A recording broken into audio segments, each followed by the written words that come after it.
G'day guys, Make with the Air Circle, and today, a nice, happy, fun, positive episode. We're going to look at the Solar Auxilia on this episode of Getting Started in the Horus Heresy. So I put the poll out there to our viewers, or actually just anyone who stumbles over our Facebook page.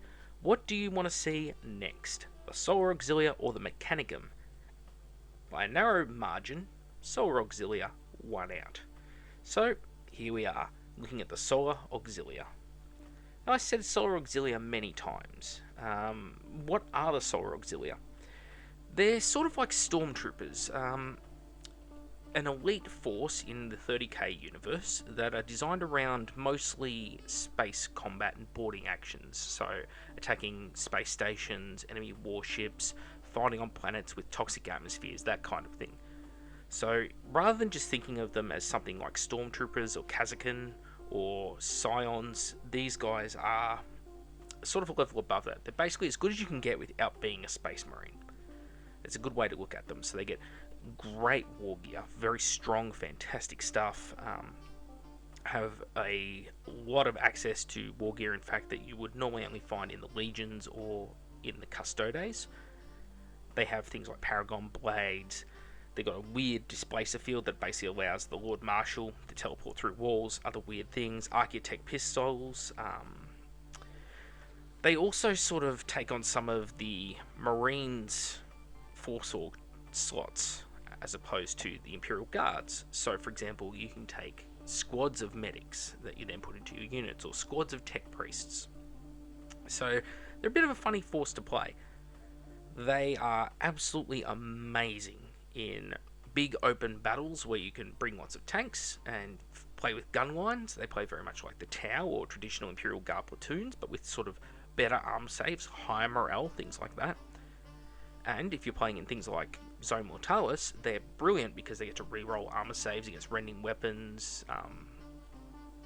If you're using those alternate rules, also because of the Void Hardened rule, things like Flamers and other templates, well, we'll talk about it more in a moment.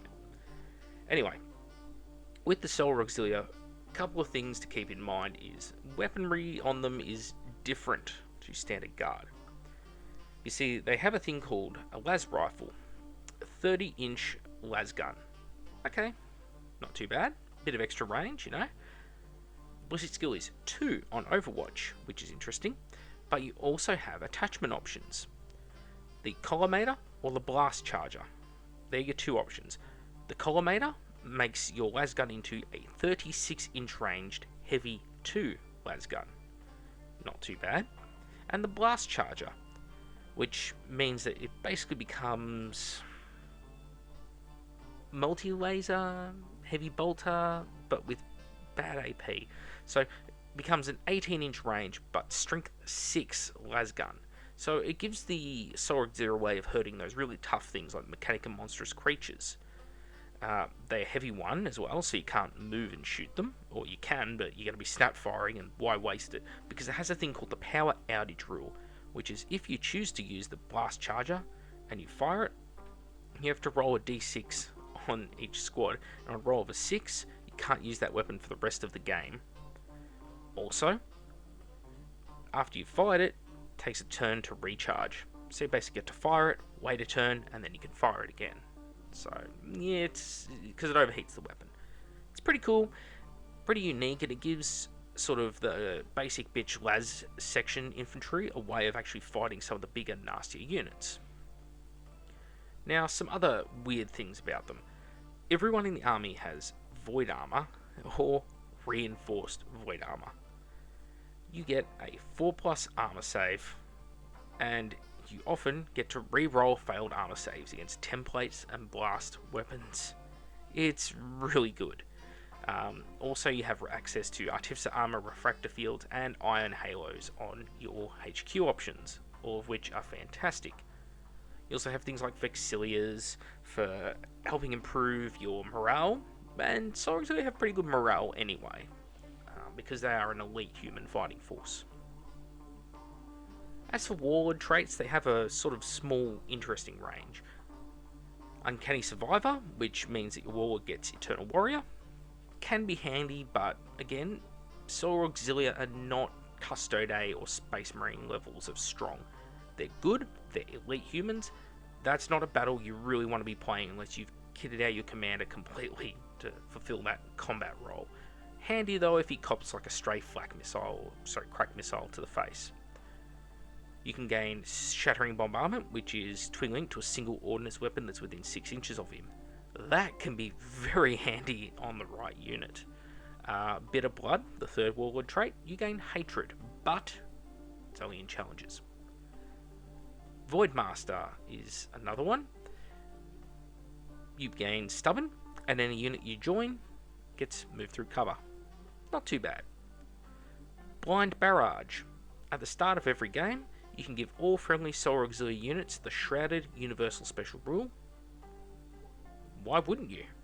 It can use it, but I mean, if you're in cover behind an Aegis defense line, something like that, you can increase your cover save significantly to something like a 2+. Yeah, real good. And lastly, Siege Master. Essentially, it's a combination of the Shattered Defenses and Denial Warlord traits, which is negatives to enemies' cover saves, that kind of thing. Overall, not too bad. So, when it comes to the HQs of the Solar Auxilia, they work a bit differently to other forces. There's your 2-tier HQ, the Legate Commander, who's the guy in charge of an army, and he can be upgraded further to the Lord Marshal, which is sort of like a Praetor. Now, the deal with the Lord Marshal is he can actually choose his Warlord trait, which is why I covered off on them a moment ago. He gives you the choice of any of those or any of the 3 Warlord trait charts, like strategic Warlord traits, for example, that are available in the rulebook. So, very, very moldable as a unit. You can really specialize because you've got some reliability there. You can say, I know with 100% surety what my Warlord trait is going to be going into this game, therefore I can build my list around it. Very handy to have. On top of that, can also have his own Household Retinue squads, which is you can take a Valtaris unit and upgrade their weapon skill, which can be pretty handy. Household Retinue could be essentially a weapon skill 5 unit, or with power axes, for example, that costs like 130 points. It's ridiculously good. They also have a range of special characters, that kind of thing. Another thing to point out is there is a tactical command section, which is essentially a command squad. You combine this command squad, obviously, with a Lord Marshal. It's the smart way of playing it. Lastly, there is a third commander option, but this cannot be your Warlord. He is the Tank Commander. And you can put him in any one of the tanks, basically. Anything that's an actual tank in your army. Can't put him in things like Draco Sons. You can't put him in to the Oryx, they're dedicated transports. We'll talk more about the tanks available to you later. Also, there are, as I said earlier, Medicaid attachments, there are Rapier batteries, and Engineer Auxilia. However, this is where I put the little asterisks. The Last Chance to Buy has absolutely gutted this part of the army list. The Rapiers, Quad Mortars, gone. Last Chance to Buy gobbled those up. You can still get them from recasters, you can still get them from the legions, and put your own crew on them. I'm not going to tell you what is the right or wrong way of doing it, because everyone is going to make up their own mind how they want to accomplish it. Some will convert, some will cannibalize, some will scratch build, some will buy recast. Just is what it is. Don't shoot the messenger. Free advice. As I say, there are still Rapiers available for Imperial Guard armies. Quad Mortars on the Death Corps of Krieg, for example. If you want to go for an all-Forge World Force, that would be the way I'd be looking at getting these units into your army. As for the Engineer Auxilia, there are perfectly good models you can use in the Imperial Guard range from Games Workshop. So, the Tech Priests there, perfectly usable, I think. And they're in power armor of a sword anyway, so it kind of blends in with the overall aesthetic of the Force. Just my handy little tips for those who might be considering it. Anyway, with all that in mind, let's go on. The Horus Heresy Crusade Imperialis army list. This is the bad boy you want to look at when it comes to getting rules for this army. Don't look at book 4, the rules are outdated.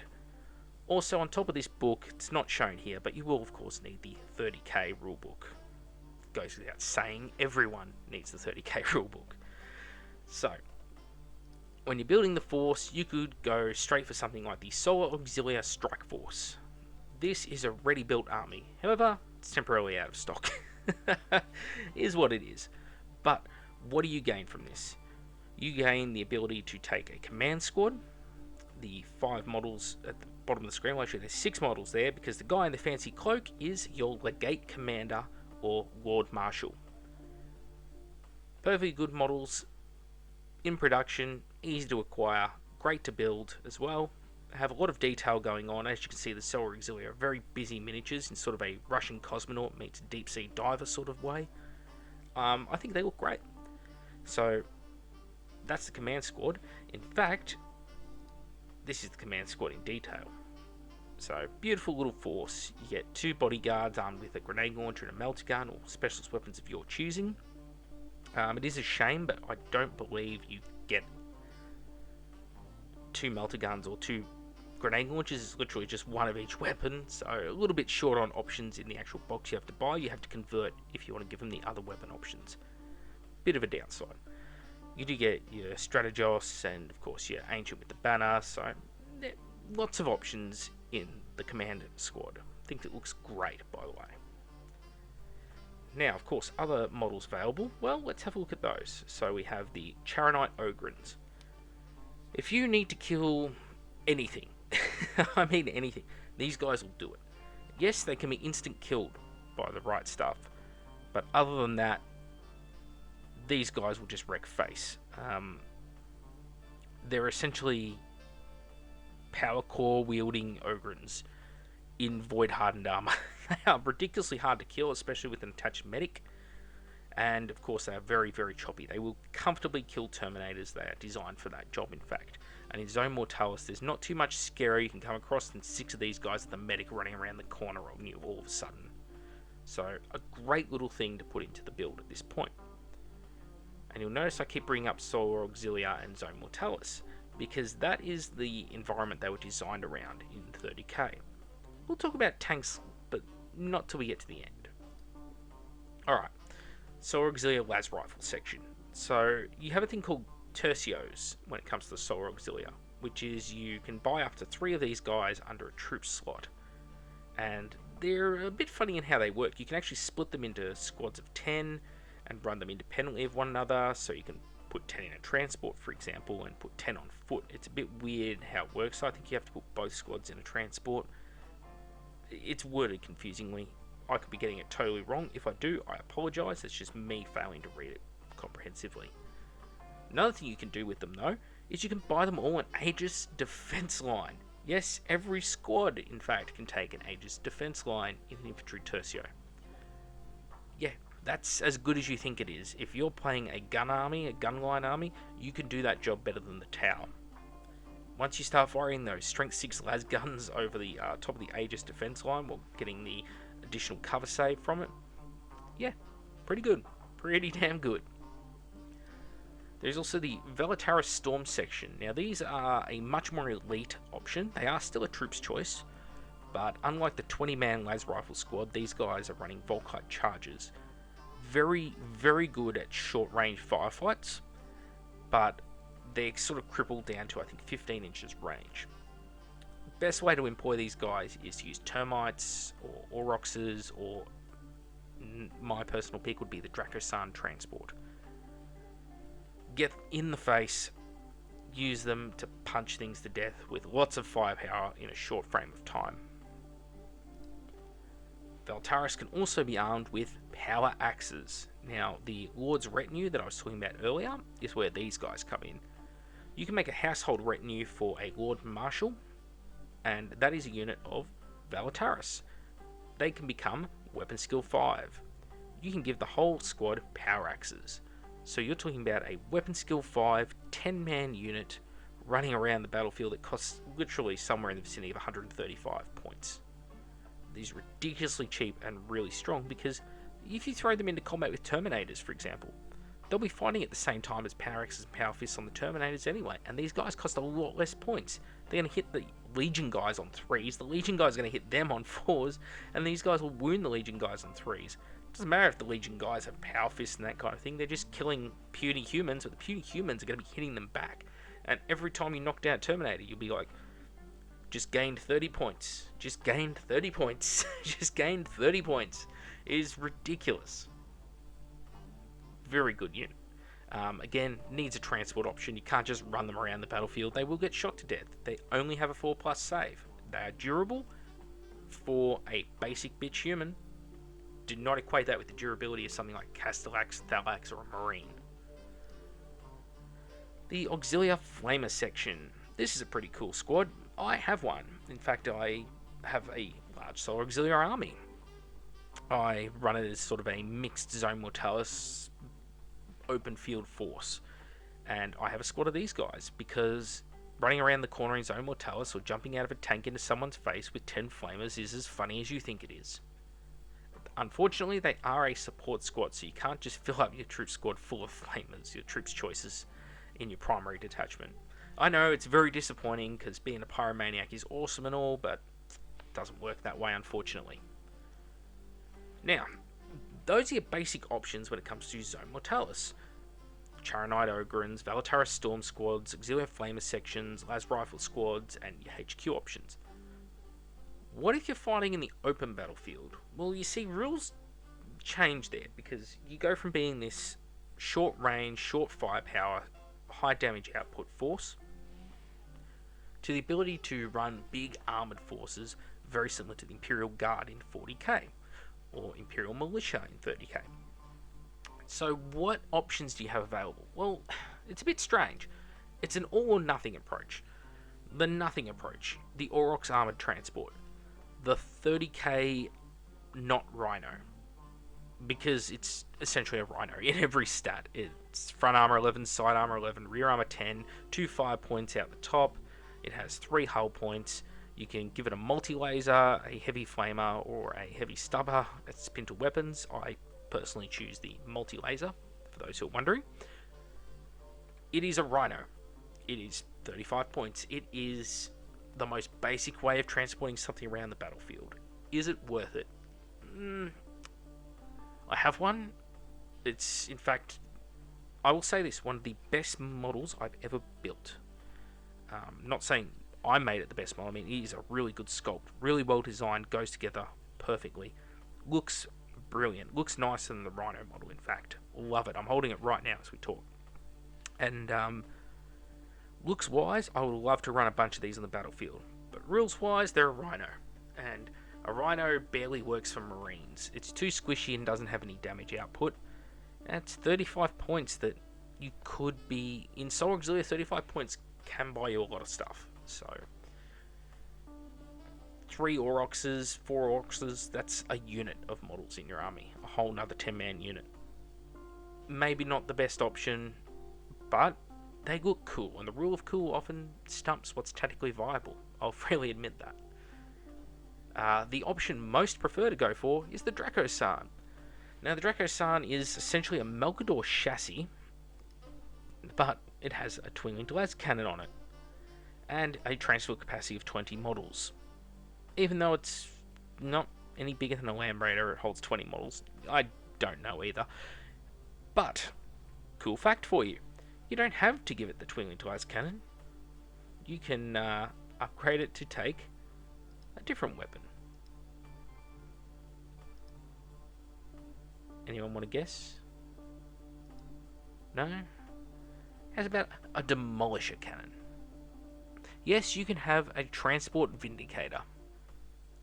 A Transport Vindicator in the Solar Auxiliar army. How cool is that? Do lose a lot of transport capacity, however. It drops down to 10 models, and this is where the whole splitting of your tercios comes in handy, because you can put some in the transport and put some on foot. Does mean that you can take those las rifle sections still, that otherwise would be limited from taking the Demolisher cannon variant. Now, this comes at a price. This is not a super heavy like a Melkador. It is much like the Spartan in the Legions, a big expensive point sink that will inevitably die, and being not as tough as a Spartan, having weaker armor, it will die. but it's big, it looks really cool, there's a lot of hull surface area to paint with, and generally I have 3, so generally they're what you'll see in most Solar Auxiliar armies, because they give a lot of firepower. You can have all those infantry outside with flamers and las guns and Volkites ready to munch enemy infantry, and then this thing rocks up the Demolisher Cannon, just pick off those big chunks of Terminators. It's beautiful when it works. Now, speaking of armour, the Solar Auxilia have access to Leman Russ tanks in both the fast attack and the heavy support. In the heavy support, they also have artillery tank batteries. Now, you can take the Medusa, or you can take the Basilisk. In fact, they both come in the same kit, it's just a barrel swap, so up to you which one you build. That's cool, magnetize it, have both. Wink wink. Now, point sink, yes. Very handy to have though. So, one of the viable options might be, hey, I don't think I'll take Draco Son transports, I might take Oryx transports, save myself a lot of the points, because Draco Sons are well over 200, fully upgraded, and instead of taking those Demolisher Cannons, I'll rely on this artillery battery to provide that support. Perfectly viable tactic. Downside is, you're not going to be running these guys forward, firing off Medusa shells at your enemies, which means most of the time you're limited to a 36-inch range. If you take the Earth Shakers, well, they're not strength 10, so they lose that ability to instant kill things like Custodes. That said, with the threat that Custodes are on the battlefield now, a squad of 3 Medusas is pretty damn tempting, because it's one of the few things that can really put a dent in them. Unfortunately, that is sort of hampered by the Sodality special rule. Damn Forge World. Alright. As I was just mentioning, you do have a whole bunch of Leman Russ variants that you can pick from, and it's all the traditional ones, you know, Vanquisher, Standard Leman Russ, Punisher Russ, that type of thing. The Leman Russ Incinerator, though, is one of the Solar Auxilia's own special Snowflake units. It's just a Volkite Demiculver, it's a massive, big, bloody Volkite cannon, has pathetic AP, but fires lots of shots, and it's a pretty high strength. It's really good. I, in fact, have a squad of 3.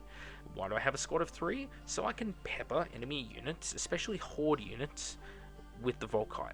One thing I might not be good at killing with my army is something like Tech Thralls.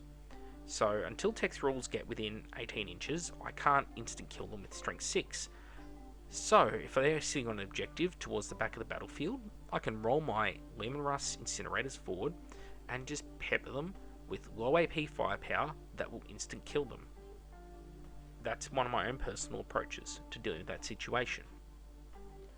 Now, of course, being a Heresy era force, in the Heresy, super heavy tanks aren't just in the super heavy category, they can often be heavy support choices, and in the Solar Auxilia, they are. The Melkador battle tank is a heavy support choice. Okay, that's pretty tough. But the thing is, I don't really like the Melkador with the battle cannon. It doesn't really do anything better than the Leman Russ does, and you're paying more points, and if, you know, it gets blown up, it can blow up and kill a bunch of your own units nearby, because, well, let's face it, it's super heavy. When they die, it's bad for everyone involved. So, instead, I like to take other super heavies that are heavy support options, like the Valdor Tank Hunter. Now, if I'm going to buy a Valdor Tank Hunter, I want to get my money's worth, right? I want that neutron laser to be kicking ass and taking names. So the previously mentioned Solar Auxilia Tank Commander, who can have Tank Hunters, this is the sort of vehicle you want to put him in. You will absolutely rape enemy armor. You don't care whether they have a flare shield and they're a Spartan. You don't care if they're a super heavy even. You will cause damage. That's where this thing is really great. Tank Commander in a Valdor. I have one. It's fantastic. And of course, the other option that's well worth considering, the Melkador Infernus, because nobody should have a fun game. This thing absolutely terrorizes armies, wipes whole squads from the battlefield. Anything weaker than a Cataphractic Terminator is terrified of this unit. High strength, low AP, massive template. It moves fast. It's a super heavy. You can't immobilize it. You can't knock its weapons out. You have to kill the thing. And people will go out of their way to kill this thing. So you might be playing someone and you're like, damn, I've got a lot of valuable units in my army. I'm afraid of their firepower. You throw this thing out the front of your army, all of their firepower is going to center on that thing so fast, you won't even know what hit you. And that's great. It means the rest of your army goes unmolested and you can get on with kicking ass for the rest of the game. So that's my free advice to you.